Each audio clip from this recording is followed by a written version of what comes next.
आज हमारे जीवन में संचार और संचार माध्यमों की भूमिका इतनी प्रबल हो चुकी है कि हम इनके बिना जीवन की कल्पना ही नहीं कर सकते।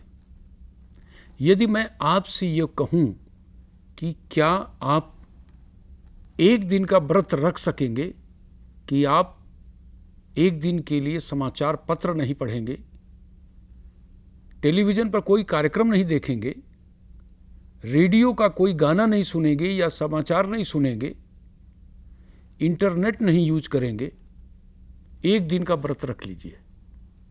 संभवतः आप ये कहेंगे कि भोजन पानी का व्रत 2 दिन का रखवा लीजिए, लेकिन इनका व्रत एक दिन रखना हमारे लिए कठिन होगा। इसमें आप सही हैं। यदि आप ऐसा कहते हैं तो इसमें कोई गलत बात नहीं, क्योंकि संचार माध्यमों ने हमारे जीवन में इतनी घुसपैठ कर ली है कि संभवतः इनके बिना एक दिन बिताना हमारे लिए कठिन हो जाता है। और यही कारण है कि आप देखते होंगे, जब कभी कोई दूरदर्शन का कार्यक्रम आप देखना चाहते हैं, किसी चैनल पर आ रही किसी फिल्म को देखना चाहते हैं और आपका जो प्रसारण है आपके टेलीविज़न में वो नहीं आ पा रहा है, तो ऐसा लगता है कि आप बेचैन हो गए हैं। ये बेचैनी 30 साल पहले नहीं थी, 40 साल पहले नहीं थी। ये बेचैनी आज क्यों है? क्योंकि आज इन संचार माध्यमों ने अपने प्रसारण के माध्यम से जो हमको दिया है, जो दे रहे हैं, उसके हम इतने आदी हो चुके हैं कि हम इन प्रसारण सामग्रियों को पाए बगैर जी नहीं सकते। मुख्य रूप से अगर आप देखें कि इन संचार माध्यमों का हमारे जीवन में क्या भूमिका है, तो आपको देखने को मिलेगा कि मुख्य रूप से ये 3 भूमिकाओं का निर्वाह करते हैं। पहली भूमिका है समाचार देना, सूचना देना। आप रेडियो के माध्यम से समाचार प्राप्त करते हैं, दूरदर्शन पर आप देखते हैं कि समाचार विभिन्न चैनलों पर आ रहे हैं, और आजकल समाचार चैनलों का तो इतना वर्चस्व हो गया है कि अलग अलग चैनलों को आप देखेंगे तो एक ही समाचार को अलग अलग तरीके से प्रेषित और संप्रेषित किया जा रहा है। इसी तरह से हम सुबह ही उठ करके इंतजार करते हैं कि समाचार पत्र आ जाए। समाचार पत्र पढ़ करके हमें जानकारी मिलती है, रेडियो से हमें जानकारी मिलती है, टेलीविज़न से हमें जानकारी मिलती है, और हम इंटरनेट का प्रयोग करके सूचनाओं की जानकारी हम प्राप्त करते हैं, सूचनाओं को ग्रहण करते हैं।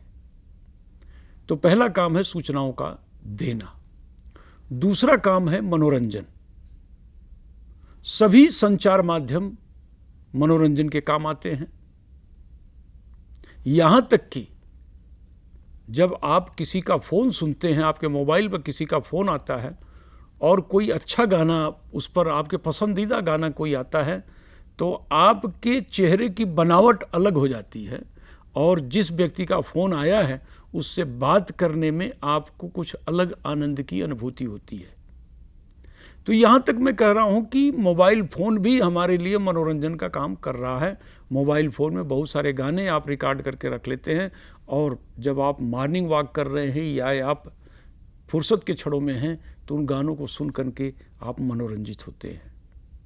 यहाँ तक कि समाचारों को पढ़ करके भी हम मनोरंजित होते हैं, आनंद की अनुभूति करते हैं।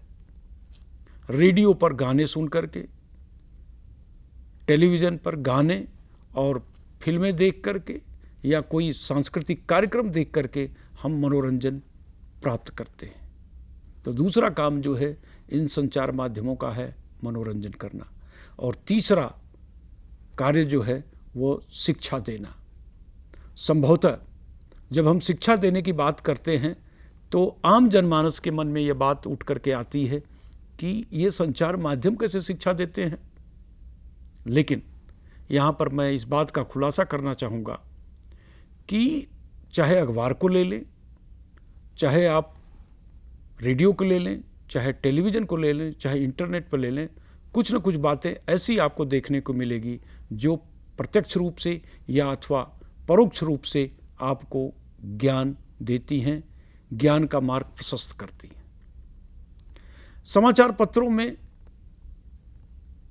अक्सर लेख छपते हैं, संपादकीय छपते हैं। अगर इनको ध्यानपूर्वक पढ़ा जाए तो कहीं न कहीं हमें ज्ञान की प्राप्ति होती है। इसी तरह रेडियो पर भी शैक्षिक कार्यक्रम प्रसारित किए जाते हैं। कभी कभी शैक्षिक कार्यक्रमों से संबंधित या आप कह लीजिए कि नाटक के माध्यम से हम शिक्षा की बात करते हैं, रूपक के माध्यम से करते हैं। किसी की वार्ता हमने अंकित कर ली है और उसका प्रसारण करके रेडियो का उपयोग करके हम ज्ञान प्राप्त करते हैं। इनके अलावा हम टेलीविज़न के माध्यम से भी ज्ञान प्राप्त करते हैं। आजकल तो ये हो गया है कि दूरदर्शन के या टेलीविज़न के कुछ चैनल ऐसे हैं जो पूर्ण रूपेण शैक्षिक कार्यक्रमों का प्रसारण करते हैं। आप नेशनल ज्योग्राफिक चैनल को ले सकते हैं, डिस्कवरी चैनल को ले सकते हैं। भारतवर्ष में देखेंगे तो बहुत सारे चैनल हैं, एकलव्य चैनल है, व्यास चैनल है, यहाँ तक कि दूरदर्शन के जो चैनल हैं उस पर भी शैक्षिक कार्यक्रमों का प्रसारण होता है। जहाँ तक शैक्षिक दूरदर्शन का सवाल है, आप देखेंगे कि कुछ कार्यक्रम ऐसे होते हैं जो शिक्षा का उद्देश्य रखते हुए निर्मित किए जाते हैं और प्रसारित किए जाते हैं। जैसे यूजीसी के अंतर्गत जो कार्यक्रम प्रसारित किए जाते हैं शैक्षिक कार्यक्रम है। सीआईटी एनसीईआरटी के जो कार्यक्रम होते हैं जो स्कूली बच्चों के लिए होते हैं वो भी शैक्षिक कार्यक्रम है। लेकिन जो कार्यक्रम शैक्षिक रूप से या शैक्षिक कार्यक्रम के रूप में नहीं जाने जाते हैं वे भी शिक्षा का दर्शन अपने दर्शकों को कराते हैं। अक्सर आपने सुना होगा, देखा होगा कि जब कोई मैच भारत जीत जाता है तो एक किसी विशेषज्ञ को दूरदर्शन की स्टूडियो में बुलाया जाता है और उससे जो मैच खेला गया जिसमें देश जीता, इसके अलावा क्रिकेट से संबंधित और बातों पर चर्चा होती है। तो ये जो इस विषय के संबंधित विद्यार्थी हैं या जो लोग सामान्य शिक्षा में रुचि रखते हैं उनके लिए इस तरह के कार्यक्रम शैक्षिक कार्यक्रम के रूप में कार्य करते हैं। मैं यहाँ पर यह कहना चाहूँगा कि इन सब समाचार माध्यमों का प्रयोग करके हम जो है शिक्षा को बढ़ावा देते हैं। इंटरनेट का भी प्रयोग करके हम जो है शैक्षिक कार्यक्रम को देखते हैं। कुछ हमारे चाहे गए लेखों को हम उस पर किसी वेबसाइट पर हैं तो उनको पढ़ते हैं, उनको हम रिकॉर्ड कर सकते हैं और उनका समय आने पर हम उपयोग कर सकते हैं।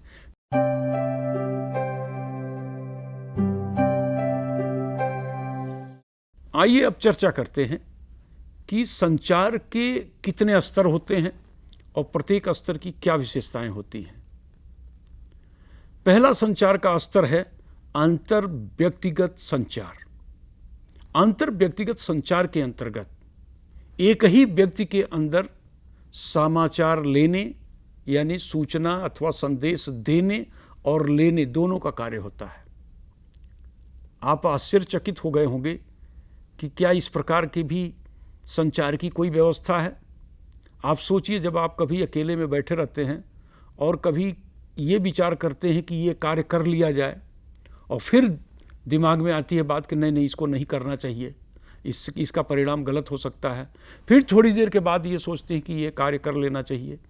तो आप अपने में ही अपनी बात को कहते हैं, नकारते हैं, फीडबैक लेते हैं और कहने का मतलब यह है कि ऐसा लगता है कि हमारे ही अंदर दो व्यक्तित्व है और दोनों व्यक्तित्व आपस में बात कर रहे हैं। संचार का दूसरा स्तर है पारस्परिक संचार।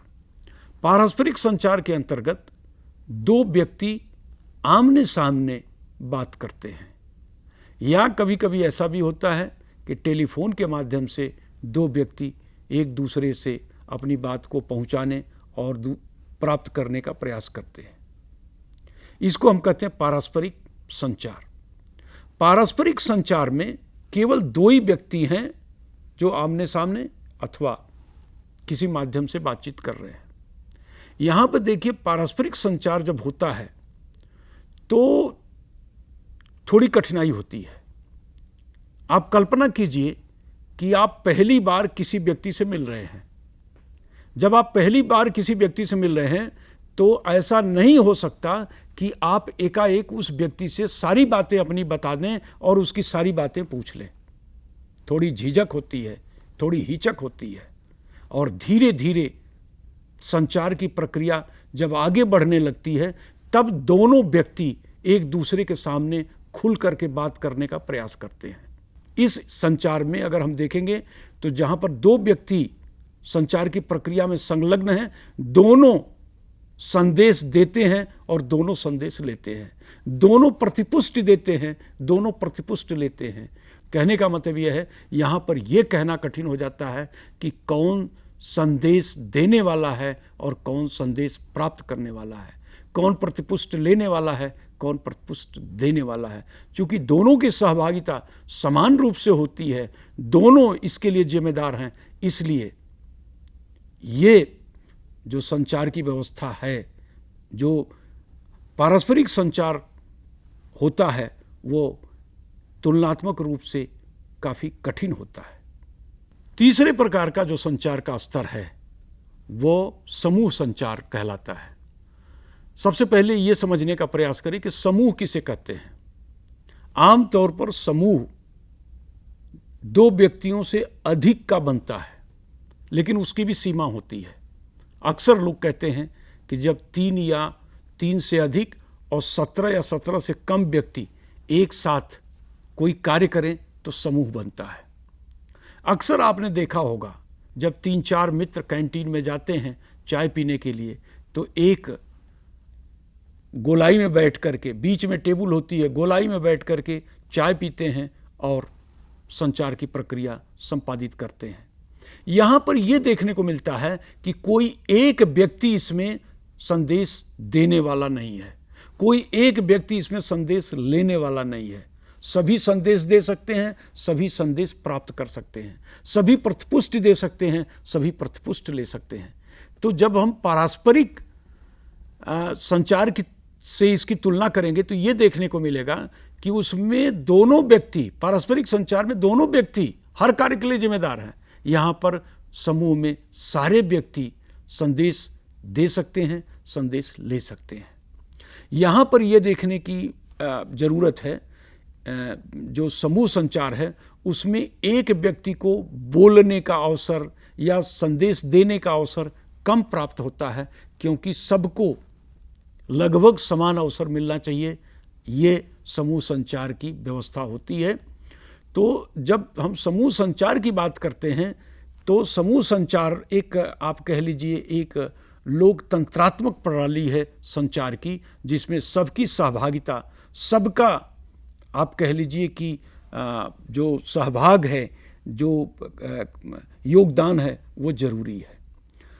अक्सर आप देखते होंगे कि सेमिनार में या कोई ग्रुप डिस्कशन होता है, उसमें सबको बोलने का मौका मिलता है। कोई उसमें ऐसा नहीं होता कि वही बोलेगा और बाकी सब लोग सुनेंगे, ऐसी कोई व्यवस्था नहीं होती है। तो ये समूह संचार कहलाता है। चौथे स्तर का जो संचार होता है उसे हम लोक संचार कहते हैं, या अंग्रेजी में इसे हम पब्लिक स्पीच या पब्लिक कम्युनिकेशन कहते हैं। लोक संचार भी काफ़ी सामान्य सा संचार है। अक्सर आप देखते होंगे कि कोई नेता, अभिनेता या कोई कार्यक्रम होता है स्कूलों में, कॉलेजेस में, जहाँ पर कि कोई एक वक्ता होता है, मंच से बोलता है और बाकी लोग सुनते हैं।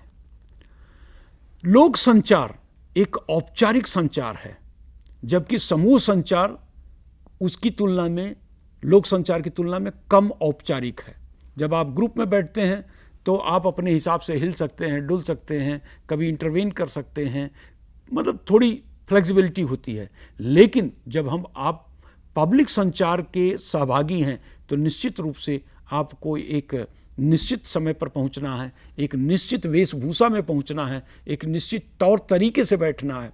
और जो वक्ता होता है उसके लिए तो और औपचारिकताएं बढ़ जाती हैं। आप देखे होंगे कि कार्यक्रम का संचालन करने वाला कुछ निश्चित शब्दों का प्रयोग करके मुख्य वक्ता की प्रस्तावना करता है, उसके बारे में बताता है, और मुख्य वक्ता को समय भी दिया जाता है कि आप 20 मिनट बोलिए, आधा घंटा बोलिए, और मुख्य वक्ता उसी समय की सीमा में अपने वक्तव्यों को समेटने की कोशिश करता है। और जैसे ही उसका वक्तव्य पूरा होता है, उसका भाषण पूरा होता है, फिर औपचारिक रूप से समापन की प्रक्रिया की जाती है। तो इसे हम पब्लिक स्पीच कहते हैं या लोक संचार कहते हैं। लोक संचार काफ़ी औपचारिक है, इसकी तैयारी पहले से करनी पड़ती है, लेकिन यह हमारे समाज में काफ़ी सामान्य सा संचार का स्तर है। अब आइए बात करते हैं जनसंचार की। जनसंचार को अंग्रेजी में मास कम्युनिकेशन कहा जाता है। कभी कभी लोग लोक संचार को जनसंचार समझ बैठते हैं, जबकि दोनों संचार के स्तर अलग अलग हैं।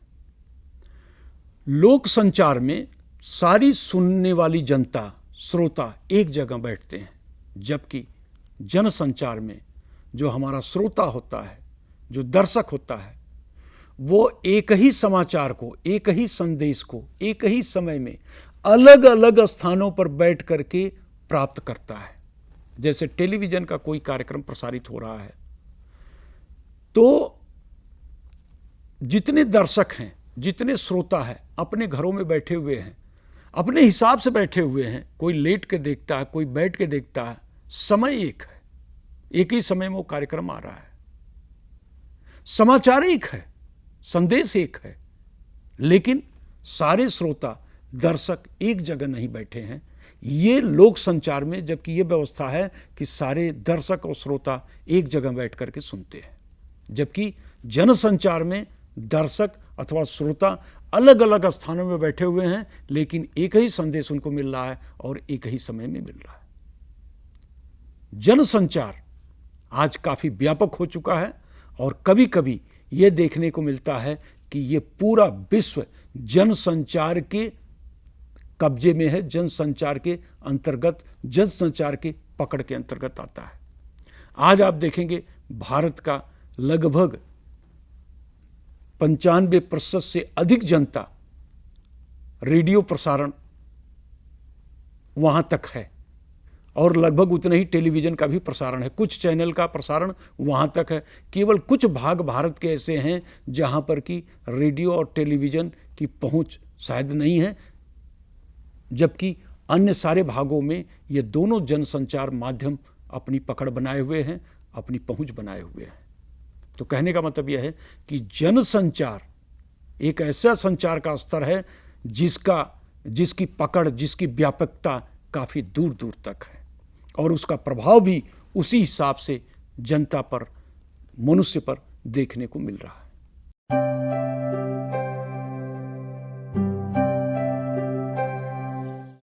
अब आइए चर्चा करते हैं कि जनसंचार माध्यमों का क्या प्रभाव पड़ा है हमारे देश पर, हमारे समाज पर अथवा पूरे विश्व पर।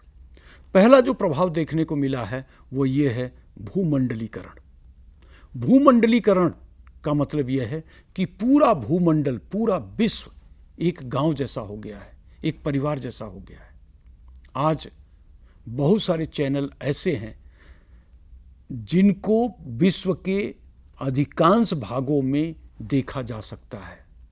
इन चैनल्स के कार्यक्रमों को देखा जा सकता है और एक समय में पूरे विश्व की जनता एक साथ बैठ करके अलग अलग स्थानों पर इनका आनंद ले सकती है। भूमंडलीकरण के कारण आप देखिए क्या हुआ है कि जो कार्यक्रम आप यूरोप में देख सकते हैं, अमेरिका में देख सकते हैं, जापान में देख सकते हैं, चाइना में देख सकते हैं, वो भारत में देख सकते हैं। कहने का मतलब ये हो गया कि जो एक जगह की संस्कृति है, जो एक जगह की आबो हवा है, जो एक जगह का समाज है, जो एक जगह की संस्कृति है, वो पूरे विश्व में फैल रही है। तो पहला जो प्रभाव देखने को मिल रहा है वो भूमंडलीकरण है। दूसरा प्रभाव जो इन जनसंचार माध्यमों ने दिया है विश्व को वो है बाजारवाद, उपभोक्तावाद। आज आप कोई चैनल खोल लीजिए, आप देखेंगे बिना विज्ञापन के कोई प्रसारण आगे बढ़ता ही नहीं है। टेली शॉपिंग एक प्रोग्राम आता है, आप कोई चैनल जो है घंटों टेली शॉपिंग दिखाते हैं और ये बताने की कोशिश करते हैं कि आपके समस्या का समाधान ये हमारा उत्पाद है और इसको आप खरीदिए तो आपकी समस्या का समाधान होगा। वे गलत हैं या सही, इस पर चर्चा नहीं हो रही है। चर्चा इस बात पर है कि इस तरह से बाजारवाद, उपभोक्तावाद बढ़ा है। आज आप देखेंगे विज्ञापनों की भरमार है। बहुत सारे विज्ञापन ऐसे हैं जो हमारे लिए लाभकारी हैं।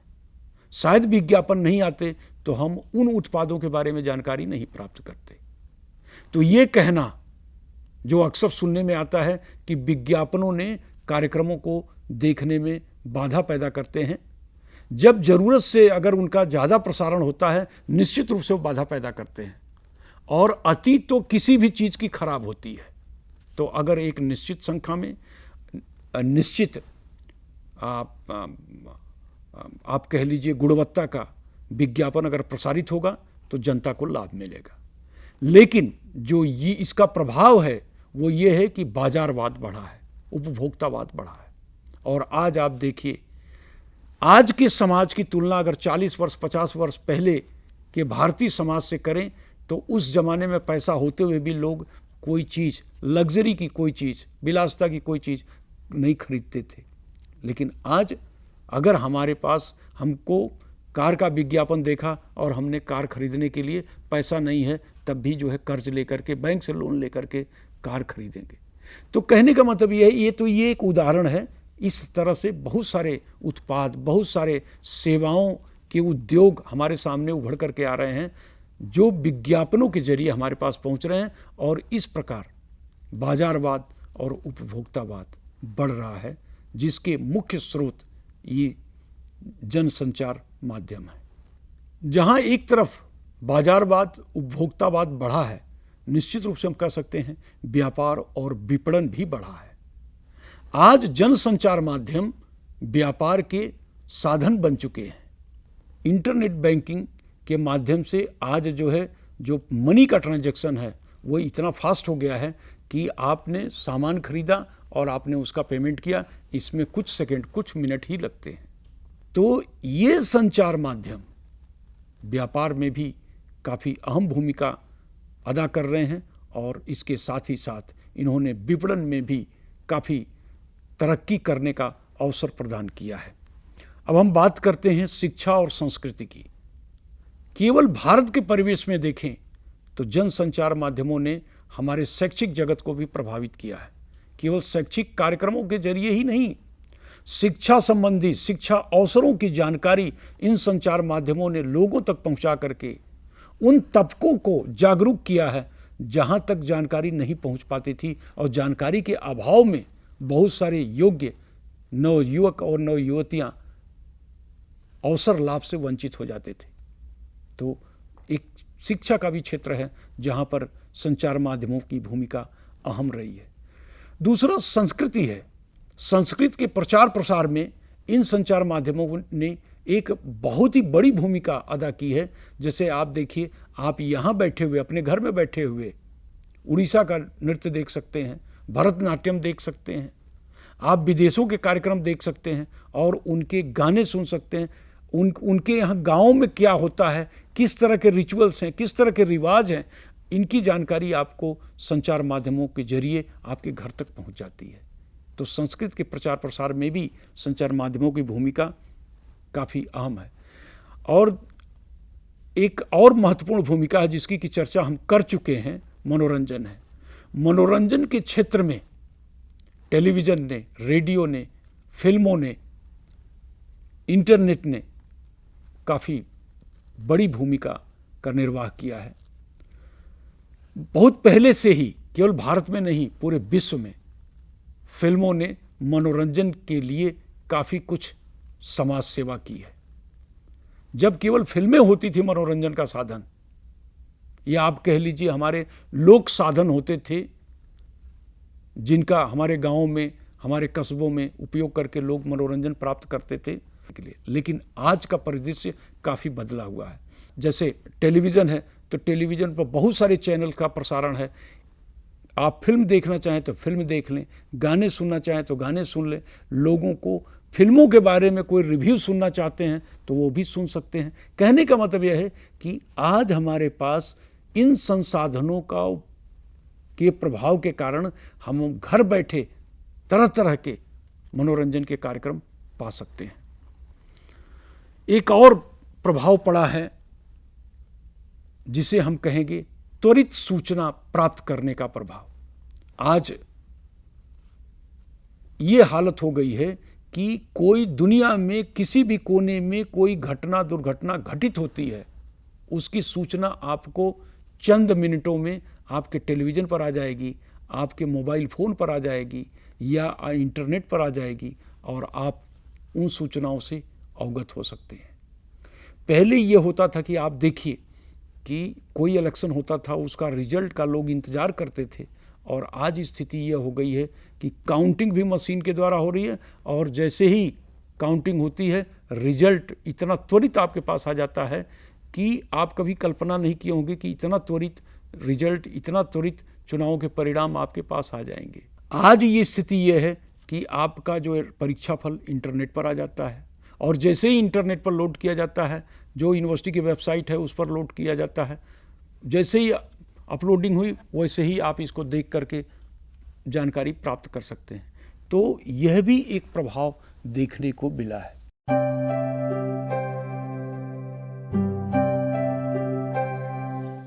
इन सारे प्रभावों को समग्र रूप से अगर हम देखें तो इन सब प्रभावों के संयुग्मित जो परिणाम देखने को मिले हैं वो ये हुआ है कि हमारा समाज काफ़ी हद तक बदल चुका है। और जैसा कि मैंने शुरू में कहा कि क्या आप एक दिन का व्रत रख सकते हैं कि आप टेलीविज़न नहीं देखेंगे, रेडियो के कोई कार्यक्रम नहीं सुनेंगे, मोबाइल फ़ोन नहीं यूज करेंगे, समाचार पत्र नहीं पढ़ेंगे? तो आपका संभवतः उत्तर यही होगा कि हम ऐसा नहीं कर पाएंगे। भले जो है भोजन पानी का व्रत एक दिन के बजाय 2 दिन रख लेंगे। देखिए, इन संचार माध्यमों का प्रभाव अच्छा भी हुआ है, खराब भी हुआ है। कोई चीज़ न खराब होती न अच्छी होती है, उसका उपयोग हम किस तरीके से लेते हैं, कहाँ उसका उपयोग लेते हैं, कब लेते हैं, कितने समय तक के लिए लेते हैं, इस पर निर्भर करता है।